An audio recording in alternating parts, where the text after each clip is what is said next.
కర్నూలు జిల్లా ఎమ్మిగనూరులో ఈ నెల 5న జరగనున్న నీలకంఠేశ్వర స్వామి మహారథోత్సవం జాతరకు పటిష్ట బందోబస్తు ఏర్పాటు చేశామని డీఎస్పీ భార్గవి అన్నారు. రథోత్సవంలో ఈవ్ టీజింగ్, చైన్ స్నాచింగ్లకు పాల్పడితే కఠిన చర్యలు తప్పవని హెచ్చరించారు. స్వీయ జాగ్రత్తలు తీసుకోవాలని భక్తులకు డీఎస్పీ సూచించారు. భక్తులకు ఎలాంటి ఇబ్బందులు కలగకుండా అన్ని జాగ్రత్తలు చేపట్టినట్లు డీఎస్పీ భార్గవి వెల్లడించారు. మన ఎమ్మిగనూరు యొక్క ప్రెస్టేజ్ ని కాపాడేది మరియు ఇంకా పెంపొందించేదిగా ఉండాలి.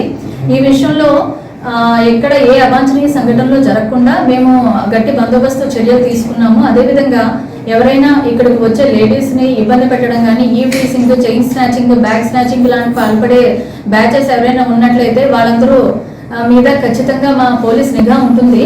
అలాంటి విషయాలు ఏవైనా మా జోలికి వస్తే మేము వెంటనే కూడా వాటి మీద యాక్షన్ తీసుకుంటాము. అందు నిమిత్తం ప్రత్యేకంగా క్రైమ్ పార్టీస్ కూడా డిప్లాయ్ చేయడం జరిగింది.